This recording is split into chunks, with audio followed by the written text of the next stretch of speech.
Salut à tous, c'est Clem. Aujourd'hui, nouvelle vidéo et comme vous l'avez vu sur la miniature, c'est une update lecture où il y a beaucoup de lectures. C'est-à-dire qu'il y a eu les vacances de Noël entre temps, donc 2 semaines où je peux lire, et déjà même que pendant les cours je lis assez vite et de manière conséquente. Bah là, comment vous dire, j'ai charbonné pendant 2 semaines parce que je ne suis quasiment pas sortie. Enfin, moi j'adore être une ermite et dormir.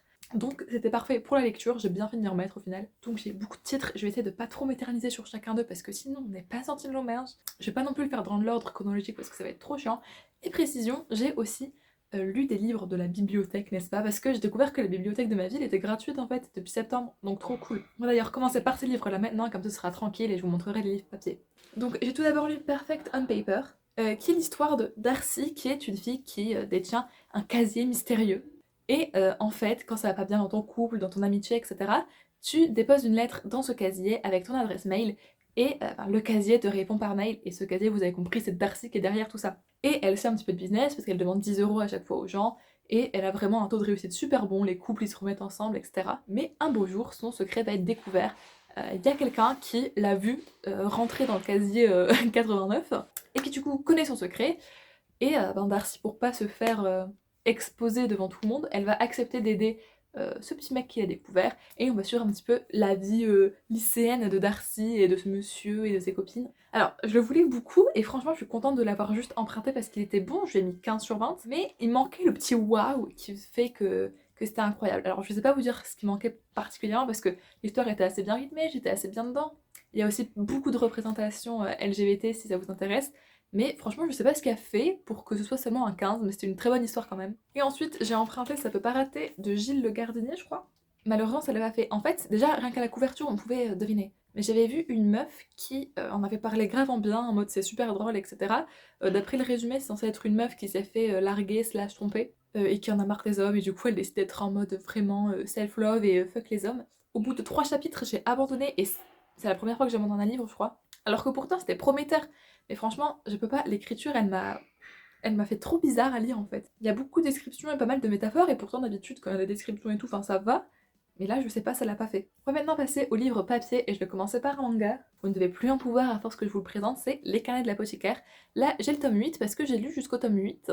Il y a 10 tomes actuellement sortis, et bien entendu, comment vous dire que dès que je lis les 10 tomes, je vous en fais une vidéo dédiée parce que j'adore ce manga, franchement. Mes notes ont oscillé entre 18 et 20 pendant toute la série. Et dans Les Carnets de l'apothicaire, si vous n'avez pas encore compris, on va suivre Mao Mao, qui est une jeune apothicaire, donc un genre de pharmacien slash docteur, qui travaille avec des plantes médicinales, des poisons, tout ça, tout ça. Et un jour, elle va être capturée pour être amenée à travailler à la cour intérieure, donc là où il y a vraiment des courtisanes et des gens haut placés. Et elle va faire un métier un peu de femme de ménage, sauf que à chaque tome, on a un peu une enquête qui va l'aider à développer ses talents d'apothicaire et aussi à montrer qu'en fait, Mao Mao, elle est super intelligente. Et du coup, voilà, on va suivre ces petites histoires et ces petites enquêtes, j'aime beaucoup. Dans les derniers tomes, on a un peu plus eu de développement du personnage et des relations entre les personnages, du background des personnages, donc franchement, c'était pas mal, c'était un peu plus slice of life que enquête. Je vais vous montrer une page qui ne spoil pas, mais regardez, les dessins sont aussi super beaux. Malheureusement, le tome 10 en France est aussi le tome 10 du Japon, donc je pense que pour la suite des tomes, on va attendre 10 ans. Mais franchement, je vous le recommande à 1000%, foncez sur les carnets de l'apothicaire. On va ensuite passer à des livres de poche qui sont les Campus Drivers, tome 1 et 2, donc chez Hugo Poche, et écrit par C.S. Quill, qui est extrêmement marrant dans son écriture, enfin j'adore. Je leur ai mis 18 pour le tome 1 et 17 pour le tome 2. Et Campus Driver, c'est une trilogie, j'ai aussi le tome 3 en poche, qui est de la new romance universitaire. Donc attention, new romance est égal scène de cul dans le livre, voilà, vous êtes prévenus, il n'y en a pas qu'une. Et on va suivre globalement un groupe de 4 potes qui sont un peu clichés. Genre c'est les BG de la fac, tu vois. En plus, ils ont développé une application qui s'appelle Campus Driver, justement, où c'est un peu un Uber. Ils prennent les gens dans leur voiture, ils les amènent au campus, tout. Déjà, l'ambiance campus universitaire, j'adore. En plus, ça a très des vibes américaines, j'adore. Dans le tome 1, on va suivre l'histoire de Lane, donc qui est le premier de ces gentils monsieur, et de Loïs, qui vient de se faire larguer par son mec, et qui est bien sûr le palier d'appartement de Lane. Et au début, ils s'aiment pas trop. Au final, Lane est obligée d'accueillir Loïs sous son toit. Et bien évidemment, une romance va se développer entre eux. Dans le tome 2, on suit Donovan, un autre joyeux luron. On voit bien sûr tous les autres personnages du tome 1 continuer d'évoluer, mais Donovan, lui, ce qu'il veut, c'est être le parfait petit ami, le parfait book boyfriend. Et pour ce faire, il va demander l'aide de Carrie, exactement, qu'on a déjà vu brièvement dans le tome 1, qui elle est addict au livre, elle en lit plein, et du coup, il pense que Carrie va pouvoir l'aider à être le book boyfriend parfait. Et encore une fois, romance entre les deux, nickel. Je sais pas pourquoi j'ai préféré lui, alors que lui, Donovan est aussi très attachant. Et quand j'y repense, je me dis que je préfère Donovan. Mais je sais pas, lui, il y avait plus de nouveautés, de piment, peut-être qui fait que j'ai un peu moins aimé lui. Je sais pas. Et franchement, c'est très très bien. Comme je vous disais, c'est Squill écrit vraiment. C'est très contemporain dans le sens où il y a des merdes, des putains, des trucs, des machins. Mais je sais pas, c'est un style très naturel et je la trouve drôle. Ses persos sont incroyables. J'adore la bande principale des 4 mecs. J'aime aussi beaucoup les filles parce que les filles elles ont du caractère, tu vois. C'est pas des. Ouais, c'est pas toutes les fangirls basiques des garçons. C'est vraiment des meufs trop cool. Je les adore et franchement, je vous le recommande si vous êtes passé à côté, même si peu de gens qui aiment la romance sont passés à côté. Bon bah, on va continuer par une autre duologie qui est Demain des Lobes. Tome 1, La Colonie, et tome 2, Dissidence. Alors, qu'est-ce que c'est que ce livre? Il y a des années de ça, à l'époque où je lisais encore beaucoup, j'avais été à un salon du livre pas loin de chez moi et les gens sur un stand vendaient ça quoi. Et j'avais trouvé ça trop cool et j'avais jamais lu et là je les ai lus et c'était trop bien.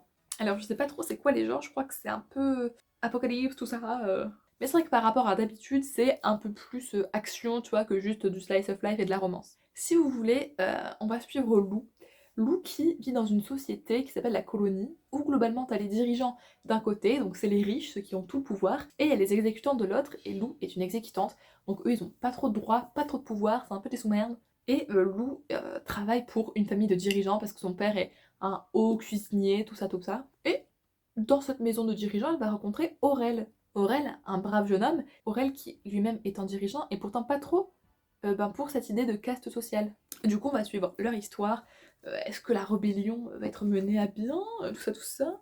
Franchement, je m'attendais pas à aimer parce que, comme je vous dis, c'est pas mon genre de prédilection, mais c'était trop cool. Les personnages sont trop cool, la relation qui va se développer entre Lou et Aurel, oui, je vous spoil, elle est géniale. J'étais attachée au personnage. Encore une fois, Lou, c'est une meuf, une battante, tu vois, elle a pas froid aux yeux, elle a pas peur d'aller dire les choses et d'aller se battre pour ses convictions. Aurel, c'est un mec super gentil qui, malgré qu'il a été élevé en mode tu méprises les exécutants, et lui il est pas d'accord contre ça. Et il va quand même fréquenter Lou envers et contre tout. Donc franchement, j'ai beaucoup aimé. Je sais que c'est pas du tout connu, mais du coup ça me fait plaisir de donner un peu de visibilité là-dessus parce que lisez quoi. Je vous ai pas dit, j'ai mis 17 et 18 pour les 2 livres. Ensuite, classique, Les Étoiles Contraires, je vais pas m'éterniser dessus. C'est de John Green, le fameux, et là c'est une édition trop belle en toc-toc que j'avais eu il y a super super longtemps. J'ai mis 17, mais Les Étoiles Contraires, je pense que je vais vous faire l'affront de résumer. Je savais que j'avais déjà lu à l'époque, mais je me rappelais plus trop euh, comment ça se finissait, quoi. Et j'ai beaucoup aimé, encore une fois. C'était très émouvant. Enfin, j'ai adoré. Les personnages sont vraiment cool. Mais attention, si vous ne savez pas, au cas où ça parle de maladies type cancer, etc., c'est pas très joyeux.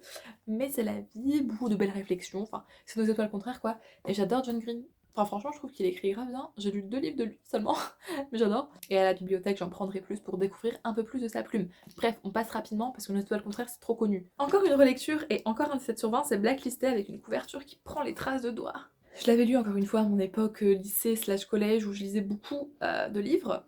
Et là, c'est un livre qui parle globalement de harcèlement. On va suivre Regan qui était plutôt populaire, qui était pas cool envers les gens, disons-le. Et un beau jour, tous les messages méchants qu'elle a écrits sur les gens se trouvent au vu et au niais de tous. Donc tout le monde la déteste, ses amis lui tournent le dos, elle se retrouve toute seule.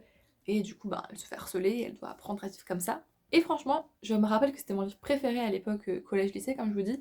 Et il est très très cool. Je lui ai mis un 17, comme je vous ai dit.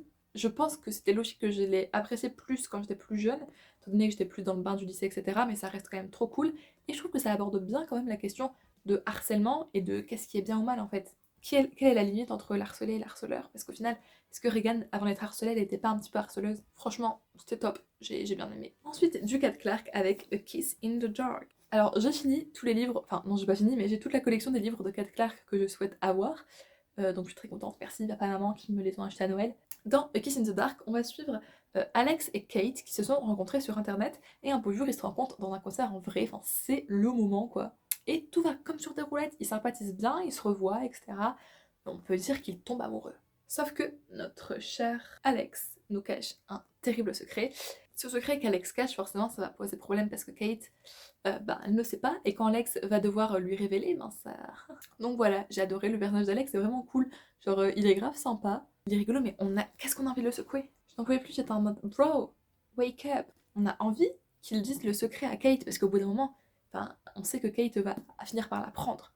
Et c'est justement divisé à avant et après que Kate ait su son secret, et bref, voilà. Le résumé était laborieux, n'est-ce pas? Je lui ai mis 17 parce que c'est Lucas Clark, c'est toujours bien écrit, les personnages sont toujours un peu spéciaux, ils ont une petite touche différente des autres personnages d'autres romans. Mais les points perdus, c'est justement parce que j'ai trouvé que la partie avant le secret était un peu trop longue, même si, bon, c'est logique pour qu'au final, le secret soit vraiment waouh. Mais j'ai eu envie de frapper les personnages à de nombreuses reprises. Mais bon, écoutez, ce sont les premières amourettes de jeunesse, donc c'est pas grave. Ensuite, j'ai lu un bien vieux truc qui date aussi de l'époque collège/lycée, c'est Âme jumelle, âme rebelle, qui est là, condensé en un seul livre. À l'époque, ça avait fait grave parler de lui. Je sais qu'il y a un troisième tome, mais what the fuck. Je sais pas pourquoi il y a un troisième tome. Apparemment, il parle de la suite de leur vie. La vie de qui? La vie de Sonia et Lou, qui se rencontrent aussi sur internet via un forum, je crois que c'est de dessin, d'écriture, de poésie, machin.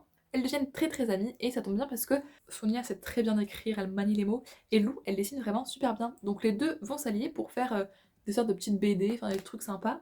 Elles vont développer leur amitié, elles vont se voir en vrai. Quand on lit les résumés, ça parle de manga, etc. Alors non, le forum est peut-être un petit peu manga, mais ce ne sont pas les otaku, c'est pas gênant en mode lol, j'adore le Japon, j'adore les mangas, non.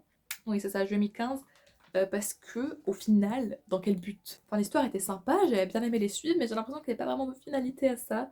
Mais bon, ça parle des gens qu'on rencontre sur internet, des dangers, mais aussi du total swag que ça a fait pour elle, quoi. Truc dont j'étais un petit peu moins fan, j'ai mis 14, c'est Si je reste de Gail Forman. Alors, ça date, je l'avais lu aussi à l'époque, et là c'est donc une relecture, et je me souviens que je me suis dit la fin, waouh, dinguerie, enfin j'étais transportée, et j'étais pas transportée à ma relecture en fait. On va suivre Mia, qui a une vie plutôt basique, plutôt cool, et un jour, ses parents ont un accident de voiture, et elle aussi parce qu'elle était dans la voiture, ses parents meurent, Mia est dans le coma, et son frère est entre la vie et la mort. Lourd l'ambiance. Et on va suivre Mia, même si elle est dans le coma, via un peu, je sais pas, son âme qui vague dans la vie, quoi. Du coup, ça va parler de ses relations, tout ça. Est-ce qu'elle a vraiment envie de rester alors que toute sa famille est un peu finie, quoi? Dans mes souvenirs, la fin, elle était waouh. En fait, non, même l'histoire était pas waouh. J'ai pas trop aimé comment c'était écrit. Enfin, c'était bien, mais vraiment 14, quoi, voire même 13. Alors apparemment, il y a un tome 2 de ça, mais franchement, j'ai pas envie de l'acheter parce que de un je m'en fous.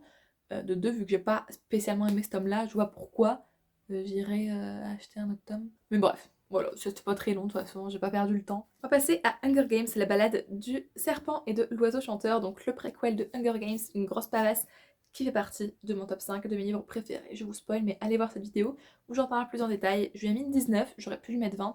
Mais voilà, c'est pas la trilogie principale d'Hunger Games avec mes personnages adorés, donc voilà. On va suivre le président Snow dans sa jeunesse, quand il supervise des Hunger Games en tant que mentor, et que son tribu est une fille du district 12. Donc elle risque pas de gagner, sauf que Coriolanus, il a pas d'autre choix, parce qu'en fait, sa famille, qui est censée être très huppée, elle est dans le mal. Donc il faut bien rétablir sa fame, et pour cela, il a pas d'autre choix que de gagner les Hunger Games, ce qui va être un peu compromis au vu de sa tribu. Mais on va suivre leurs épopées, c'était incroyable. Déjà, la trilogie d'Hunger Games en livre est incroyable, je vous le dis. Katniss est beaucoup moins chiante, les films sont tellement nuls par rapport aux livres, vraiment. Alors que c'était mes films préférés, mais là je revois tout différemment. Ce préquel était une bombe atomique, on va voir le film bientôt d'ailleurs, en 2023. Et franchement, Coriolanus, qu'on pourtant par le président Snow, on l'aime pas, là on l'aime bien. Et on sent quand même que ça reste le personnage qui va devenir un gros con. Donc franchement, c'était bien, je l'ai pas vu passer, c'était très haletant, enfin très le style Hunger Games. Donc comment vous dire qu'il faut foncer si vous aimez Hunger Games? Qu'est-ce que vous attendez? Un pur banger. Il reste 4 livres, mais c'est un tout seul et un petit peu en mode série.